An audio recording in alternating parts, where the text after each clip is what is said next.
પ્રણામ દર્શક મિત્રો. આજના વિડીયોમાં આપણે ગયા વિડીયોમાં એન્ડમાં વાત કરી હતી કે આપણે શ્રીપાળ રાજા અને ધવલ શેઠ વિશેની ઘણી બધી અગત્યની વાતો કરીશું. તો આજના વિડીયોમાં જ્યારે કોઈ પણ વ્યક્તિનું શુભ કર્મ ઉદયમાં હોય તો દુનિયામાં એવી કોઈ સત્તા નથી કે જે એને હેરાન કરી શકે. એ ટોપિક પર આજે આપણે વાત કરીશું. તો આવો આપણે પણ જાણીએ કે શુભ કર્મના પ્રભાવથી જીવનમાં જીવને હૂંફ કેટલી બધી રહે છે. ખૂબ જ સુંદર વાતો છે. તો ચેપ્ટરનું પ્રકરણનો નંબર છે 19, શ્રીપાળ અને ધવલ. ટાઇટલ છે જીવને હૂંફ શેનાથી. તો ધવલ શેઠે શ્રીપાળ રાજાને, શ્રીપાલ કુમારને ખૂબ જ હેરાન કરવામાં બાકી નથી રાખ્યું, પણ તે કશું જ તેમનું બગાડી શકતા નથી. ઘણા ફાફા મારે છે, પણ શ્રીપાળનું સારું ને સારું જ થતું જાય છે. શ્રીપાળના વહાણ અને એની 2 રાજકન્યા પત્નીઓ કબજે કરી લેવા ધવલે શ્રીપાળને વહાણમાંથી નીચે દરિયામાં પાડ્યા છે. ત્યારે શ્રીપાળના શુભ ઉદય તરાપાની જેમ નીચે મગરમચ્છની પીઠ બેસવા મળી ને એ મગરમચ્છે એમને એવા થાણા બંદરે ઉતારી દીધા કે જ્યાંના રાજાએ પોતાની કુંવરી નિમિત્તિયાના વચનથી આ અજાણ્યા અને એકલવાયા પણ શ્રીપાળને પરણાવી. શ્રીપાળ કુમારને અશુભ કર્મ ઉદયમાં નહોતા તો ધવલ એમનું શું બગાડી શક્યો? ભલે ને બગાડવા ગયો, પણ શ્રીપાળના શુભ ઉદય ઉલટું સારું થયું. એક તો થાણાના રાજાની કન્યા પરણવા મળી, ને બીજું ધવલ પાછો થાણા જ આવતા શ્રીપાલને પોતાના વહાણ અને 2 પત્નીઓ સુરક્ષિત મળી ગઈ. આવું સારું બનવાનું એક વાર નહીં પણ અનેક વાર બન્યું, કેમ કે શ્રીપાળના કર્મ ઉદયમાં સારા હતા. તો એના પરથી દુનિયામાં કોઈ એવી સત્તા નથી કે જે આપણા શુભ કર્મ ઉદયમાં હોય તો આપણું બગાડી શકે. ધવલ શેઠ શ્રીપાળનું ઘણું બુરું કરવા ગયો, પણ શ્રીપાળના કર્મ સારા, તેથી બુરું શાનું થાય? ઉલટું એમનું સારું જ થતું ગયું. શ્રીપાળ ઘરેથી એકાકી જ નીકળેલા.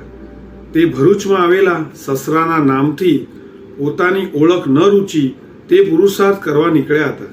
ત્યાં ધવલ શેઠ પોતાના થંભી ગયેલા વહાણ ચલાવવા માટે દેવીને 32 લક્ષણા પુરુષ તરીકે શ્રીપાળનો ભોગ આપવા તજવીજ કરેલી ભરૂચના રાજા પાસેથી કોઈ પરદેશીનો ભોગ આપવાની મંજૂરી મેળવી અને પોતાના સુભટોને નગરમાં તેવા કોઈ પુરુષને પકડી લાવવા માટે મોકલ્યા.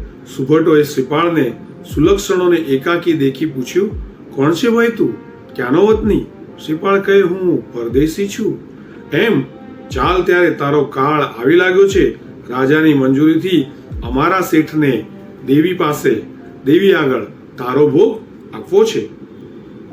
જોજો, ધવલના સેંકડો સુપરટો છે. એક સૈનિક કહેવાય છે, સેંકડો એટલે ઘણા બધા છે. વધારામાં જોઈએ તો શ્રીમંતાઈના જોરે એને રાજાના સૈનિકો મળે એમ છે. કોને? ધવલને. હવે શ્રીપાળ કુમારને એકલવાયાને બચાવ ક્યાંથી મળે? તો શું કહે, માણસની હોશિયારી પણ કેટલે સુધી કામ કરે? પરંતુ કહો, જો ભાગ્યની ઓથ હોય તો એ બચાવનું જબરું કામ કરી જાય છે. શ્રીપાળનું ભાગ્ય જોરદાર છે. તે એને રસ્તામાં વિદ્યાધરે મંત્રિત જડીબુટ્ટી બાંધી આપેલી. કેવી જડીબુટ્ટી હતી કે એનાથી કોઈનું શસ્ત્ર એને લાગે નહીં. હવે સુભટો એના પર બાણ ફેંકે કે તલવાર ચલાવે, પરંતુ શ્રીપાળને ઘા સાનો લાગે? ત્યારે શ્રીપાળ શસ્ત્ર ચલાવે, એનો પ્રહાર તો સુભટો પર ચાલવાનો જ છે.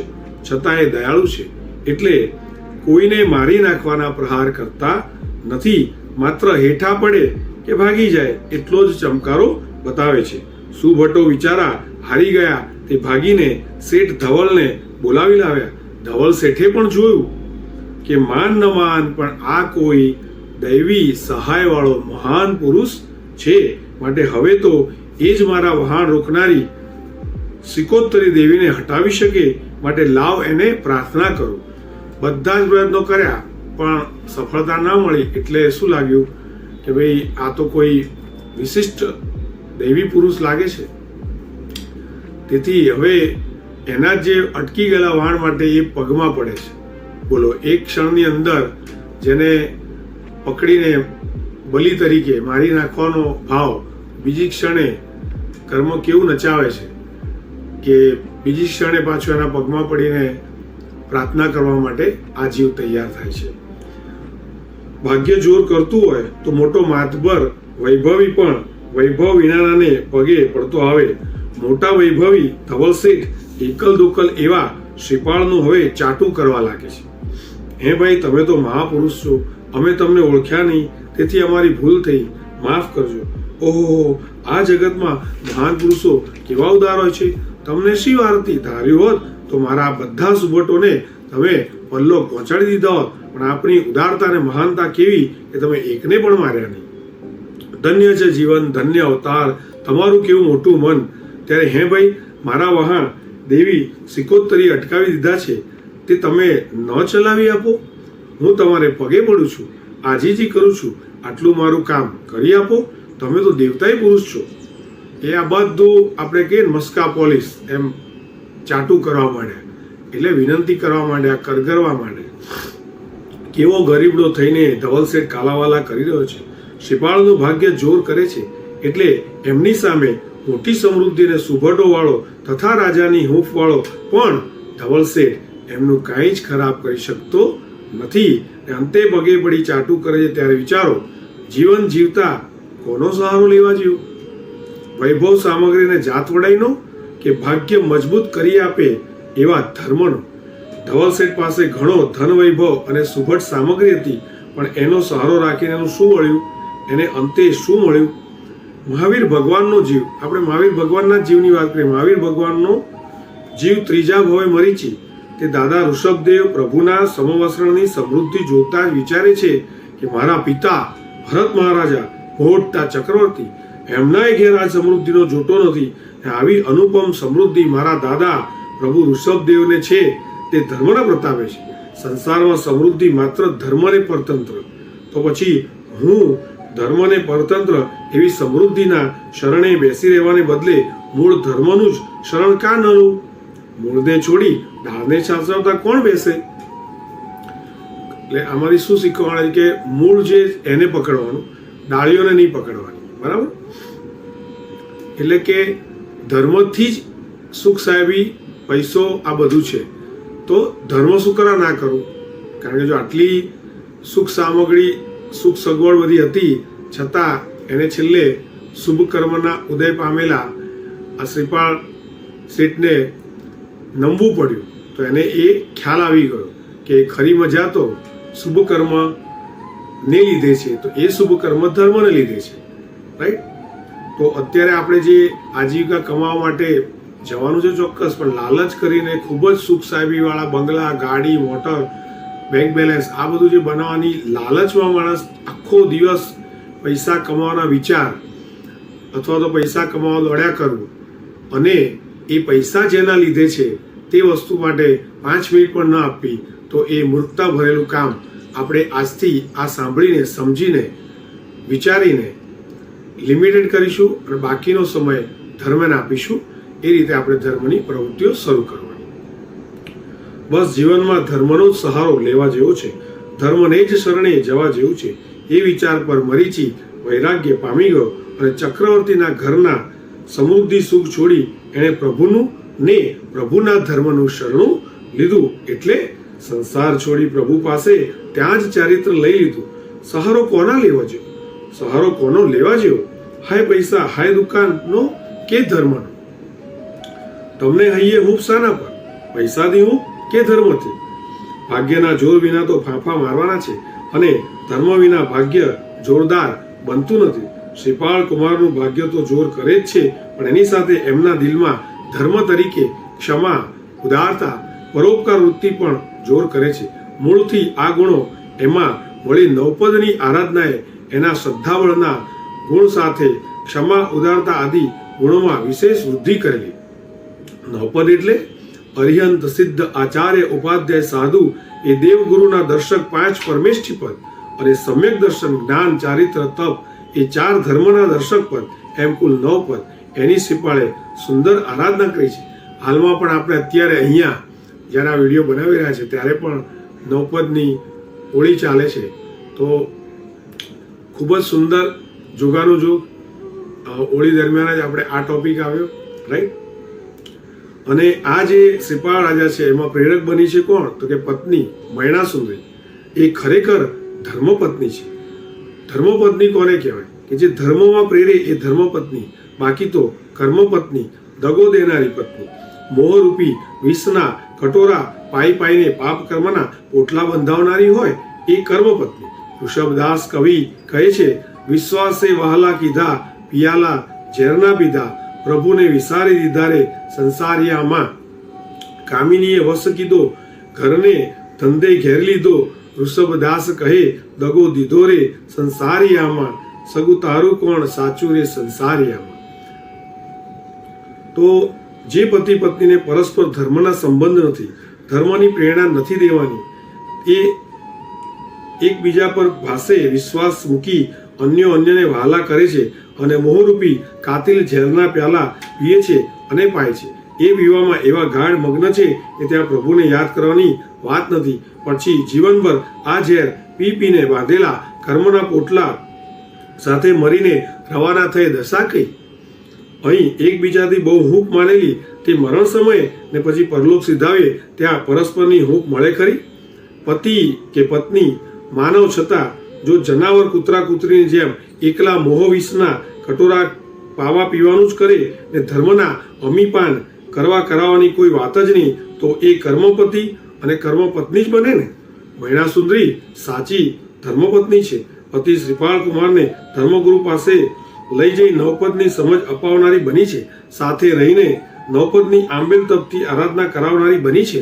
એ પવિત્ર અને ગુણોથી યુક્ત આરાધનાએ શ્રીપાળના કોઢ રોગને નાબૂદ કર્યો છે. અને પછી નવપદ પર શ્રદ્ધા કેટલી બધી બળવાન બની જાય. ભાગ્યનો ચમકારો હૂંફ આપે એના કરતા પણ એ શ્રદ્ધાવળ અધિક હૂંફ આપનારું બન્યું છે. બોલો, હૂંફ કોની રાખશો? પુણ્યોદયની કે ધર્મશ્રદ્ધાની કે ધર્મની? શ્રદ્ધાવળની આ કસોટી છે એ ધર્મશ્રદ્ધા ભાગ્ય કરતા વધુ હૂંફ આપે. ભાગ્ય બળે શ્રીપાળે ધવલના સુભટોને જીત્યા, એમાં જે હૈયે હૂંફ હતી એના કરતા એમને ધવલે દરિયામાં પાડ્યા, ત્યાં નવપદની શ્રદ્ધાના બળે અધિક હૂંફ હતી. મારી પાસે નવપદનું શરણ છે, મારે શી ચિંતા છે? આવી ઘોર આપત્તિમાં હૂંફ એ કેટલી બધી મોટી હૂંફ. એ હૂંફમાં કદાચ કર્મવશ ડૂબવાનું થાય તોય ચિંતા સંતાપ જરાય નહીં. તમે સુખ સંપત્તિમાં પુણ્યની હૂંફ માણતા છો, પણ આપત્તિમાં દેવગુરુ ધર્મની હૂંફનો અનુભવ છે? માણસ 3 પ્રકારના હોય છે. 3 પ્રકારના માણસની સુંદર વાત કરી છે. એક, મૂઢ માણસ, તો જળ સંપત્તિથી હૂંફ માને છે. બીજો, જરાક સમજુ માણસ, એના કારણભૂત પુણ્યથી હૂંફ માને છે. ત્યારે 3, ખરો વિવેકી માણસ, જે દેવગુરુ ધર્મના શરણથી હૂંફ માને છે. આમાં એક એડ કરીશું, શ્રાવક. શ્રાવક એટલે શું? તો શું કહે છે? શ્રદ્ધા જેને છે એવો શ્ર, વિવેકથી કામ કરે એ વ, અને ક્રિયા કરે એટલે ક. શ્રદ્ધાપૂર્વક વિવેકપૂર્વક ક્રિયા કરે તેને કહેવાય શ્રાવક. તો હવે 3ની દશા જુઓ. આ ત્રણેયની અલગ અલગ સમજાવ્યું છે. એક, મૂળ માણસો જળ સંપત્તિથી હૂંફ માને છે. એનું ડિટેલમાં થોડું આપ્યું છે. જળ સંપત્તિ વગેરેથી હૂંફ માનનારો એમાં આંધળો થઈને દોડે છે. પોતાનું પુણ્ય પહોંચે છે કે નહીં એ જોવાની વાત નહીં.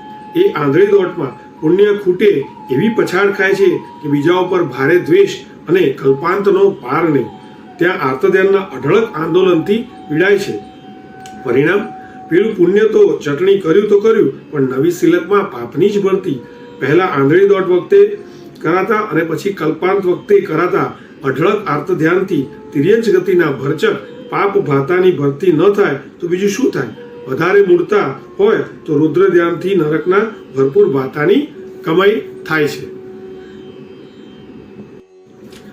ત્યારે હવે બીજા નંબરની વાત કરી કે જરાક સમજુ માણસ એના કારણભૂત પુણ્યથી હૂંફ માને છે. એના વિશે સમજાવ્યું છે. પુણ્યથી હૂંફ મારનારો મનમાં એટલું વિચારે છે કે આ સંપત્તિનો ભરોસો કરવા જેવો નથી, એ તો પુણ્યનો ઉદય છે, એટલે એના પ્રતાપે આ સંપત્તિ છે. પછી પુણ્ય કાચું પડે, સંપત્તિ જાય તો બીજા ત્રીજાને ગાળ નહીં દે, પોતાના કર્મને રોષે, પણ રોષે ખરો, હાય મારે પાપનો ઉદય કે સંપત્તિ ગઈ, અરે રે રે હવે હું શું કરું, એમ દિન દુખ્યો થશે. પુણ્યની હૂંફ હતી, પુણ્ય ગયું, હૂંફ ગઈ એટલે હિંમત હારી જશે, આર્ત ધ્યાનમાં પડશે. એમાં જો વળી પુણ્ય વધારવાનું ધર્મનું આલંબન કરે તો ભાગ્યશાળી, પણ સુખની લીલામાં અને દુઃખ આપત્તિની પીડામાં ધર્મ વધારનારા કેટલા? કોક વિરલા જ. દુઃખમય ધર્મ કેમ નહીં? તો બોલો, આજે તમારી મોંઘવારી, અછત વગેરેની આપત્તિ આવી છે ને, તો ધર્મ વધાર્યો? ચાલ પહેલા પ્રભુ પૂજામાં મારું દૂધ, મારું સુખડ, મારું કેસર, મારી અગરબત્તી, વરખ વગેરે નહોતો લઈ જતો, તે હવે ધર્મ વધારો છે માટે લઈ જાઓ, એવું કરો છો ને? ના, કેમ કે પુણ્ય નબળું પડે, ખાનપાન આદિ માટે તો પૈસા પહોંચે છે, પણ ધર્મ માટે મારી પાસે પૈસા કે સમય ક્યાં પહોંચે છે? એવા દંભી રોજણા જ આવડે છે. પુણ્ય વધારવાનું ધર્મ એ વધારવાનું આપણને આવડતું નથી. શું ખબર નથી કે પુણ્ય પાપને ઠેલે? દુઃખ આવ્યું એ પુણ્ય ખૂટ્યાની નિશાની છે અને પાપના ઉદયની સૂચક છે. તો હવે શું કરવાનું? પુણ્ય વધારવાનું કે પાપ? તો જ્યારે પુણ્ય ખૂટે ત્યારે ધર્મ કરીને પુણ્ય વધારવું જોઈએ, કે પછી જે દુઃખ આવ્યું છે કોઈ પણ પૈસાને લઈને છે કે કોઈ પણ, તો એના અર્થ ધ્યાનમાં પડવું છે, કે પછી એ જે તકલીફ આવી છે એ, ધારો કે પૈસાની તકલીફ આવી, મંદી આવી, તો વધારે પૈસા કમાવા માટે વધારે દોડવું છે અને વધારે પાપ કરવા છે, એવી અહીંયા વાત છે. તો ધર્મને આજે શ્રીમંતાઈમાં ક્યાં જગ્યા છે એવું ટાઇટલ છે. તો એક, પુણ્યના ઉદયમાં એની હૂંફે છકેલપણું છે, તે ત્યાંય પાપો સૂચે છે. આજના પુણ્યશાળીઓ રાત્રિ ભોજન કરે છે ને, મદ રોષ કરે છે ને, જૂઠ, અનીતિ, દમ, ધર્મની બેપરવાઈ, દેવાદી દેવનાય શેઠ બનવા, ગુરુનો ખૂબ ખપ નહીં. કહો, પુણ્યના ઉદયમાં ધર્મને જગ્યા છે? જ્યારે પુણ્ય જાગતું હોય, બધું જ સરસ ચાલતું હોય, ત્યારે આપણે ધર્મ એમાં કેટલી વાર કરીએ છીએ, ક્યારે કરીએ છીએ અને કેવો કરીએ, કે એમાં સુખ સાહેબીમાં બધું ભૂલીને નવા પાપ કર્મો બાંધવાના કામ કરીએ. જેને આપણે સુખ સગવડ કહીએ છીએ એ અલ્ટિમેટલી તો છેલ્લે આવે છે એ આત્મા પર નવા કર્મો બાંધવા માટે છે, રાઈટ? પાપ જ થાય છે. બે, ત્યારે પાપના ઉદયમાં ધર્મને જગ્યા ખરી? તો પુણ્યના ઉદયમાં આપણે સવાલ પૂછ્યો કે પુણ્યના ઉદયમાં આપણને ધર્મ યાદ આવે? બહુ સુખ હોય તો એકદમ તકલીફ વેઠીને રાત્રિ ભોજન ત્યાગ કરવો, તપ કરવો, બધું યાદ નથી આવતું. તો શું કહે કે પાપના ઉદયમાં બી આપણે ધર્મની જગ્યા ખરી? તો કે ના. કેમ કે શું કરીએ સાહેબ, નોકરી છે એટલે રાત્રિ ભોજન કરવું પડે છે, આ બહાનું છે. પછી એમ રાત્રિ ભોજન ખુલ્લું એટલે ભોજન ઉપરાંત રાતના 10, 11, 12 વાગ્યા સુધી ચા પાણી ને ચેવડા ખુલ્લા. પાપના ઉદયમાં જીન ભક્તિમાં પોતાના થોડામાંથી થોડું રોજ વાપરવાનું ખરું? સામાયિક પ્રતિક્રમણ ખરું? ના. શું કરીએ, નોકરીમાં થાકી જઈએ છીએ, પછી પ્રતિક્રમણ સી રીતે થાય? આવક પહોંચતી નથી એટલે જીન ભક્તિ ક્યાંથી થાય? આ બહાના છે. હમણાં ઓવરટાઈમ કામના પૈસા મળતા હોય તો વધારે કલાક ભરવા તૈયાર કે નહીં? ત્યાં થાક નથી નડતો. નડે છે થાક માત્ર ધર્મની વાતમાં. કહો, ધર્મને ક્યાં જગ્યા છે? પુણ્યના ઉદયમાં કે પાપના ઉદયમાં? પુણ્યની જ હૂંફવાળાને ધર્મ માટે વિચારવાની જગા જ નથી દેખાતી. 3, એ તે દેવગુરુના શરણમાં હૂંફ મારનારને ત્યાં ધર્મને જગ્યા છે. એને સુખ સંપત્તિ હોય તોય એ સમજે છે કે આ તો બધા સંપત્તિ સુખ એ 4 દિવસના ચાંદરણા છે. આ સંપત્તિ સગવડની હૂંફ રાખીને ન બેસાય. આ કઈ જીવનું ભાવિ લીલું વાળે નહીં, તેમ વર્તમાનમાં કઈ ચિંતા, વ્યગ્રતા અને દુર્ધ્યાનથી દુઃખદ રીબામણ આપે. ત્યાં શું લીલું વળ્યું? ત્યારે સુખ સંપત્તિને લાવનાર પુણ્યની હૂંફ મનાય નહીં. કેમ કે એક, પુણ્ય તો ઠગારું, ક્યારે એ અટકી પડે એનો ભરોસો નહીં. તેમ 2, પુણ્ય હવા માત્રથી નવા પુણ્યની ભરતી ન થાય, પણ પુણ્યનો માલ ધર્મમાં જતો કરાય તો જ પુણ્ય વધે. 3, પુણ્ય તો ઉદયમાં આવી આવીને રવાના થનારી જા, એમાં શી હૂંફ માનવી? હૂંફ તો દેવગુરુ ધર્મનું શરણ પકડવામાં છે. સાચી હૂંફ દેવગુરુથી છે. દેવગુરુનો પ્રભાવ જેવો છે, એમની કૃપા જ એવી વસી રહી છે કે શું આફત પ્રતિકૂળતા કે શું અનુકૂળતા, બંનેમાં મારું સારું જ થઈ રહ્યું છે. આફતમાં મારા દેવગુરુ એમના પોતાના જીવનથી અને ઉપદેશથી મને શીખવી રહ્યા છે કે આપત્તિથી પાપ કચરો સાફ થવાનું ચાલે છે, ત્યાં ચિંતાશી વળી આફત છતાં દિલમાં દેવ ગુરુ સલામત છે, પછી ફિકરશી રોદણું શું આફતના આશીર્વાદ કે દેવગુરુ ધર્મ પર ભાવ વધે છે, ત્યારે અનુકૂળતામાં દેવગુરુની કૃપા હોય એમની વિશેષ આરાધના થાય છે. એટલે હું તો દેવગુરુ ધર્મના શરણમાં જ છે. એ જે મારી પાસે છે એ અમૂલ્ય અનુપમ નિધાન છે. પછી મારે શી વિકર, એમના ધ્યાનમાં મારું કદાચ અકાળે મૃત્યુ થઈ જાય તોય મારે અનંતકાળમાં નહીં મળેલી એક ધન્ય ઘડી ગણાય અને એથી મારી સદગતિ જ થાય. અહીંનું જવાનું તો વહેલું મોડું જવાનું જ હતું, અહીંનું જવાનું તો વહેલું કે મોડું જવાનું જ હતું. પછી એ વહેલું જાય તોય એની ચિંતા શી, દિલમાં દેવગુરુ છે, અમર છે, એ જ તો તારણહાર છે. દેવગુરુની આવી હૂંફ પર જીવતા આવડે તો જીવનમાંથી કઈ જાતના વલોપા, કઈ મદ, કઈ ધમધમાટ ચાલ્યા જાય ને આર્ત ધ્યાનને જગા જ ન મળે. એક કોઈ ઘાવ દઈ ગયું, અપમાન કરી ગયું અને સામે આપણું કાંઈ ચાલે એવું નથી, છતાં વલોપાત નહીં, રોદણું નહીં કે હા હું શું કરું, મારું પુણ્ય નથી તે આવું અપમાન આવે છે. ના, એવી કશી દિનતા નથી, કેમ કે મનમાં બેઠું છે માન તો 2 પૈસાની ચીજ, પણ મારી પાસે મારા હૃદયમાં લાખ રૂપિયાના દેવગુરુ છે, મારે શી કમી છે. એ શીખવે છે કે જો આવા માણસો બિચારા અજ્ઞાન છે, કર્મથી પીડાઈ રહ્યા છે, સવ્ય જીવા કમ્મવસ એમ કરી એમની દયા ખાજે. ત્યારે 2 ગાળ દેનારા સામે આપણું ચાલે એવું હોય તો સામે ગાળ કે રોફ નહીં, કેમ કે દેવગુરુની હૂંફ સામાની ગાળ કે અપમાનને અકિંચિત ગણાવે છે. દેવગુરુ જે મારું સારું કરી રહ્યા છે એની આગળ સામાના સન્માન પણ શ્રી વિષાદમાં નથી. એના સન્માન મારું શું બહુ ભલું કરવાના હતા, મારું ભલું તો દેવગુરુ કરે છે. તો કે સંપત્તિ કેવી, તો કે મિજાજી શ્રીમંત કન્યા જેવી. તો કે એમ સારી સંપત્તિ સગવડ સન્માન મળે એના પર પણ અભિમાન ન થાય, કેમ કે દિલમાં દેવગુરુની હૂંફ એટલી જોરદાર છે કે પેલાની કોઈ એવી હૂંફ નથી કે હા ઠીક થયું આ સંપત્તિ મળી. ત્યારે જેની હૂંફ નહીં એના પર અભિમાન શું, મદ શું. પરણવા કરોડપતિની કન્યા મળી હોય પરંતુ જો એ તુંડ મિજાજી અને બીજાની સમક્ષમાં આપણું અપમાન કરનારી હોય તો એવી પત્નીની હૂંફ નથી રહેતી. તેમ એ મળ્યા પર મદ પણ નથી થતો. એવું સંપત્તિ સગવડ સન્માન મળ્યા પર મદ નહીં, હૂંફ નહીં, સ્વ આત્માનું એટલે પોતાના આત્માનું અનંતકાળનું હિત દેવગુરુથી થાય છે. તેથી એ મળ્યા પર હૈયે હૂંફ, હાશ અને હોશ હોય. દેવગુરુનું શ્રદ્ધાબળ આ કે હૃદયમાં હૂંફ દેવગુરુની હોય. પછી આપત્તિ આવો તોય આત્મા મસ્ત રહે, બેપરવા રહે, સમજે કે સંપત્તિ આપત્તિ તો બહારની આ ભવની ચીજ છે, અંદરની પરભવે સાથે ચાલનારી ચીજ તો દેવગુરુ છે. મારે તો અંદરની વસ્તુ સાથે સંબંધ હોય, બહારની વાત વસ્તુ પર શા માટે માંડવા, શા લેખા માંડવા. મનની મસ્તીમાં સહાયક દેવગુરુ અને એમના સિદ્ધાંતો છે. એમનાથી ગમે એવા સંયોગોમાં પણ હું મસ્ત રહી શકું છું. આમ દેવગુરુનો જ સહારો માનનારને આપત્તિમાંય હૂંફ છે. એટલે જ શ્રીપાળ દરિયામાં ફેંકાતી વખતે નવપદનું સ્મરણ કરી નિશ્ચિંત રહે છે, જાણે કંઈ ખરાબ બન્યું જ નથી, કશું આર્તધ્યાન નહીં. આપત્તિમાં તમને આવડે તો ન્યાલ થઈ ગયા. ત્યાં કોઈ જ દુર્ધ્યાન નહીં, બાહ્યનું કોઈ લેખું જ નહીં, કોઈ રોદણું થાય નહીં. નવપદના શરણમાં સર્વકાળે નિશ્ચિંતતા. હવે આવી આ નવપદની આરાધનામાં આવે શું એની વાત કરી છે. શ્રીપાળને નવપદ પર અથાગ અનન્ય શ્રદ્ધાબળ છે. ઉપરાંત ગુરુએ બતાવ્યું હતું કે નવપદની ખરી આરાધના ક્ષમા, ઉદારતા, ઇન્દ્રિય સંયમ, મનની ઉપર દમન વગેરે રાખીને થાય. એટલે શ્રીપાળ કુમારે એ ગુણો સાથે જ રાખ્યા. તેથી જુઓ કે ભાગ્યના જોરે ધવલના દાવમાંથી બચાવ તો મળી ગયો છે, છતાં પણ પછી મારવાની પેરવી કરનારો એ ધવલ જ્યાં ક્ષમા માગી વહાણ ચલાવી આપવા કરગરે છે, ત્યાં આ બધા ગુણોને લીધે શ્રીપાળ ક્ષમા આપી દે છે ને ધવલ સાથે એના વહાણ ચલાવી આપવા જાય છે. જો એ ક્ષમાદિ ગુણો ન હોત તો એકલા ભાગ્યની હૂંફ પર રહી ધવલને ક્ષમા શું કામ દેત.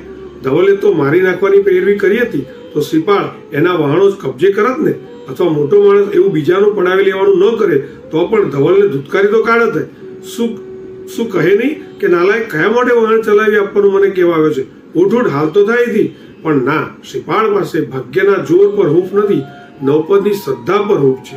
એથી શ્રદ્ધા ભક્તિ અને ક્ષમા ઉદારતા આદિ ગુણો એમનામાં એવા છે કે એને એવું કંઈ કરવા કહેવાનું મનમાં આવતું નથી. તે ધવલને ક્ષમાઈ દે છે અને વાહન ચલાવી આપવા ઉદાર પણ બને છે. તો નેક્સ્ટ વિડીયોમાં આપણે મહાન કઈ રીતે બનાય કે જેમાં આપણા મનના રંગ ન ફરે એના વિશે ડિટેલમાં વાત કરીશું. તો આ આપણે અત્યારે ટોટલ આ વિડીયોની અંદર ખૂબ જ સુંદર વાત આપણે કરી. આજના વિડીયો પરથી આપણે જીવનમાં એટલો સાર લઈ શકીએ કે પહેલાં તો જીવનમાં દેવગુરુનું શરણું શા માટે લેવું, તેનાથી આપણને શું શું જીવને ફાયદા થાય છે. એક તો ધર્માત્માઓને અનુકરણ કરવાથી, ધર્માત્માના જીવનનું અનુકરણ કરવાથી તેમના ગુણો આપણામાં ટ્રાન્સફર થાય. એ ગુણોથી જેમ એમનો આત્મા શુદ્ધ થાય, વિશુદ્ધ થાય, તેમ આપણો આત્મા પણ શુદ્ધ વિશુદ્ધ થાય. કારણ કે સતત જે દેવગુરુ હોય છે તે પરમાત્માની આજ્ઞા અનુસાર ચાલતા હોય. કહેવાય છે ને કે મહાવીરને પગે લાગવું સહેલું છે પણ મહાવીરના પગલે ચાલવું અઘરું છે, રાઈટ. તો એવી રીતના એ આજ્ઞા જીનાજ્ઞા અનુસાર જીવન જીવવું, તેના લીધે જ આ બધા શુભ ભાવ શુભ કર્મ ઉદયમાં આવે. અને જે આપણે અગાઉ વાત કરી સ્ટાર્ટિંગમાં કે એવી કોઈ સત્તા નથી કે જો આપણો શુભ કર્મ ઉદય હોય તો આપણું બગાડી શકે. તો શ્રીપાલ રાજાના મહિણા સુંદરીનો જે રાસ છે એમાં પણ અને એમના જીવનથી આપણે આ શીખીએ કે નવપદની આરાધના કરતા કરતા તેમણે ખાસ ગુણોને સાચવી રાખ્યા અને એના લીધે જે શુભ કર્મનો ઉદય થયો ત્યારે એમનું ધાર્યું બધું થયું, ત્યારે પણ એમને ગુસ્સો નથી આવતો, ક્ષમા જ કરે. તો આ રીતે આપણે આવા અલગ અલગ મહાત્માઓના જીવનમાંથી આપણે કોપી કરીએ, ચિંતન કરીએ, તત્વદ્રષ્ટિ રાખીએ તો આપણા રોજિંદા જીવનમાં આપણે પણ આપણા આત્માએ કરેલા પાપ કર્મો લીધે ઘણી બધી ચેલેન્જ આવતી હોય તો એ ચેલેન્જની સામે આપણે ટક્કર લઈ શકીએ. કે પહેલાં તો એ ખબર પડવું જોઈએ કે આ આપણે જ કરેલું છે, રાઈટ. તો આ આપણે જે કંઈ કરીને ઊભું કરેલું છે તો એને આપણે જ દૂર કરી શકવાના.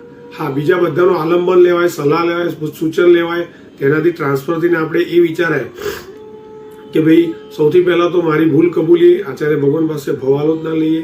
આલોચનાની અંદર આવેલા પ્રાયશ્ચિતથી સૌથી પહેલો નિર્ણય એ કરાય કે જે કંઈ ભૂલ આપણે કરી છે તેવા સેમ નિમિત્ત હજી પણ આવવાના છે ઘણા વર્ષો સુધી, ઘણા ભવો સુધી.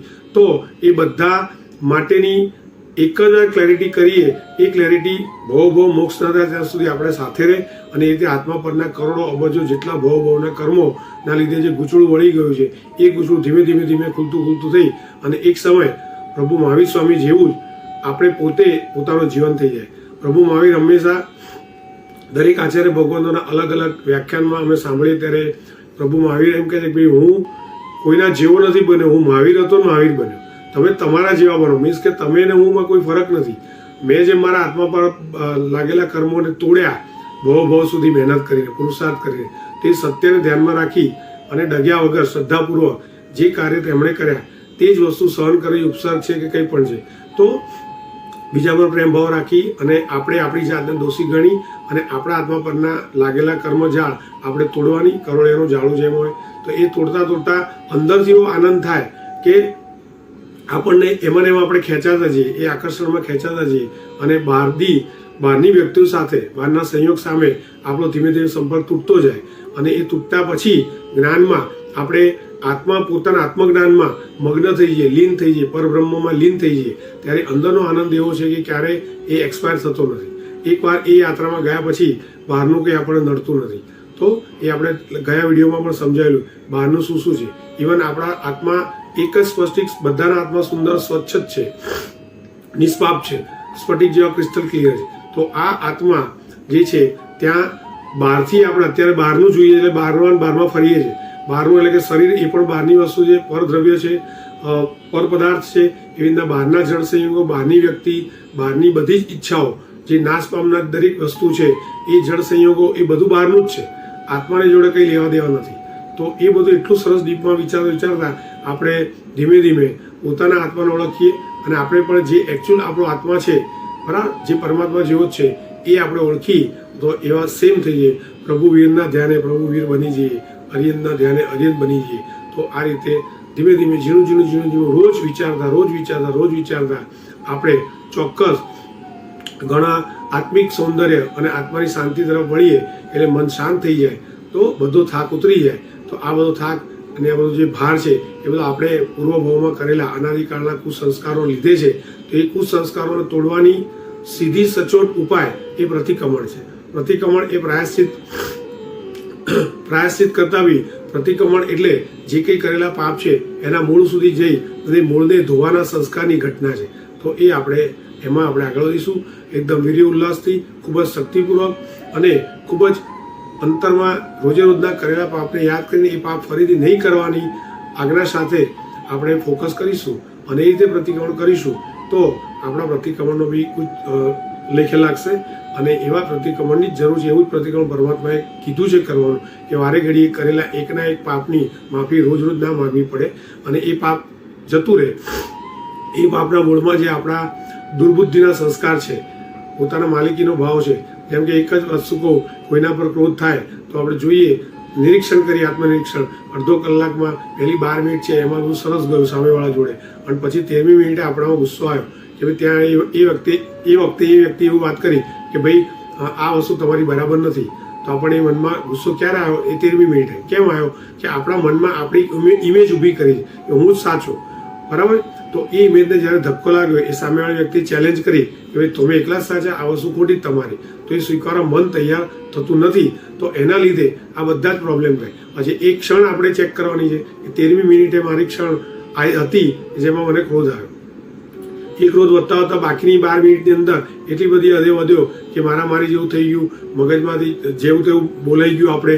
તો એ બધા અસંખ્ય કર્મો બંધાઈ ગયા. તો એ દરેક પ્રતિક્રમણમાં આપણે એ ચેક કરવાનું છે, ક્યારે મેં ઈર્ષા કરી, કઈ ક્ષણે, કેમ કરી, ના કરી તો શું, કરી લીધી તો હવે શું, હવે આવી ફરીથી નિમિત્ત થાય ત્યારે હું નહીં કરું. એના માટે પડિક્કમામી નિંદામી ઘરેમી અપ્પાણો ઓસીરામી. એક જૈન દર્શનમાં એટલું સરસ બતાવ્યું છે કે ભાઈ હું આ માફી માગું છું ગુરુની સામે બી, આત્મસાક્ષી પણ, અને ત્રીજું સૌથી વધારે એવા કરેલા કર્મોવાળા મારા આત્માને અપ્પાણો ઓસીરામી, એટલે હું ઓસીરાવું છું, ફરીથી એ ભૂલ નહીં કરું. તો આટલું સૂક્ષ્મ દર્શન આપણા જૈન ધર્મમાં આપેલું છે. તો આપણે આશા રાખીએ કે દરેક વસ્તુ ઝીણવટપૂર્વક વિચારી અને આજથી જ અત્યારથી આપણા જીવનને એકદમ સુંદર સ્વચ્છ બનાવીએ. અને પછી જો આપણે આપણા આત્માની તરફ ધ્યાન રાખીશું તો આપણે બહારની કોઈ ચિંતા નથી, બહારનો કોઈ કશું હેરાન કરી શકશે નહીં. કારણ કે અલ્ટિમેટલી છેલ્લી ગેમ છે બધી શુભ અશુભ કર્મની. જે મનમાં આપણે અનુબંધ કોઈ પણ કાર્ય કર્યું છે, એ ઘટના થઈ છે અથવા આગલા ભાવની બની છે, તો એ ઘટના માત્ર ઘટના છે. પણ એના પછી આપણે જે આગળ વિચારીએ અનુબંધ, એટલે એની પાછળ ચાલતી વિચારણા કે હવે આણે મને આવું કર્યું જ કેમ, હવે મારો ટાઈમ આવશે તો આમ કરી નાખીશ, તેમ કરી નાખીશ. ખરેખર કર્યું નથી, પણ એ પાપનું પરિણામ ચાલુ થઈ ગયું. એવા ઘણા બધા પાપ છે કે આપણે કરતા જ નથી, પણ એના વિચાર માત્રથી ખૂબ જ પાપ થાય છે. આચાર્ય ભગવાન અને ઘણા બધા મહાપુરુષોનો અમે સાંભળ્યું, એમાં એ લોકો કહે છે કે આ શ્રાવકોના જે કંઈ શ્રાવક શ્રાવિકાના જે પાપ છે એ પ્રભુ મહાવીર કહે છે કે 99% પાપો કરતા 99% પાપો ટોટલ અનુમોદનારા પાપ છે. 1% કદાચ એવો છે કે જેમાં એકચ્યુઅલ આપણે કરીએ છીએ, કે કરવા પ્રેરાઈએ છીએ કે પ્રેરીએ છીએ, પણ અલ્ટિમેટલી 99% પાપ એ અનુમોદના. માટે એવું આજે અમે સાંભળ્યું કે એક નિમ્ન કક્ષાના સાધુ હોય, શિથિલાચાર સાધુ કે સાધ્વી કદાચ કર્મ વસાતો હોય, એ એમનું જીવન પણ અનંત ગણું ખૂબ જ સુંદર છે. કોના કરતાં? તો કે 12 વ્રતધારી શ્રાવક હોય, શુદ્ધ હોય, ચોખ્ખો હોય બધી રીતે. તો એના કરતાં પણ આવા જે સાધુ એમનું જીવન ખૂબ જ સુંદર છે. એવું પરમાત્મા મહાવીરે ગૌતમ સ્વામીને પ્રભુને કહ્યું હતું. કારણ કે શ્રાવક જીવનની અંદર, એટલે કે દેશવૃત્તિ ધર્મની અંદર એ અનુમોદનાનું પાપ તો ખુલ્લું રહે છે. તો આ સાધુ સામે સુપર કમ્પેરિઝન મેં આજે સાંભળી, એ આપની સાથે શેર કરું છું. આશા રાખું આપને આ બધી વાતો ગમતી હશે અને પોતાને માટે આપણે એક લાઈફ ચેન્જિંગ એપિસોડ્સ બને એવું અમે ડેલીના ધોરણે ફોકસ કરીએ છીએ. તો અમને આનંદ છે, માટે આ શેર કરીએ છીએ. આપનું આપની રીતે જોઈ લેજો, અને આપનું આપની આજુબાજુમાં વસતા બિરાજમાન પૂજ્ય સાધુ ભગવંતો હોય તેમની સાથે પણ વાત કરીને તમે કરેક્શન કરી શકો છો. જીનાગ્ના વિરુદ્ધ કંઈ પણ બોલાઈ ગયું ત્રિવિધ રીતે ઉત્સુક પ્રવણતા થઈ હોય, મારો ભાવ કોઈ ટોન ભૂલ પ્રોનાઉન્સ કંઈ પણ રીતે, તો પરમાત્માની આજ્ઞા વિરુદ્ધમાં કંઈ બોલી ગયો તો ત્રિવિધિ મિચ્છામિ દુક્કડમ. ચાલો ફરી મળીશું નવા એપિસોડમાં નવી વાત સાથે. અને અત્યારે હાલમાં આપણે ધ્યાન અને જીવન નામનું પુસ્તક જે ન્યાય વિશારદ પરમ પૂજ્ય આચાર્ય ભગવાન ભુવનભાનુ સુરેશ્વરજી મહારાજા એમનું લિખિત છે તે વાંચીએ. ભાગ 1 ટોટલ ભાગ 1-2માં લગભગ 1000 ઉપર સવાલ છે. આપણે અત્યારે ભાગ 1માં લગભગ 300-350 સવાલ પત્યા છે. તો એક બુક જ વાંચીએ છીએ. બુક વાંચીને એક એક અક્ષર સમજીએ છીએ અને કમ્પેર કરી લાઈફમાં, અને ઘણો બધો સારો ગુણોનો વિકાસ થાય છે. તો વિકાસનું સર્જન કરવાની ક્રિયા પ્રતિક્રમણ છે. પાપથી પાછા હટવાની ક્રિયા તો ચોક્કસ, પણ એ પાપ થવા પાછળનો બેઝિક મૂળ સંસ્કાર દુર્બુદ્ધિ, એ સંસ્કારને દૂર કરવાની ઘટના એટલે પ્રતિક્રમણ. આપણે ચાલો સૌ હર્ષપૂર્વક ખૂબ જ ઉલ્લાસથી કરીએ. જેટલું બી કરીએ દિલ દઈને કરીએ. પ્રણામ. જય આદિનાથ.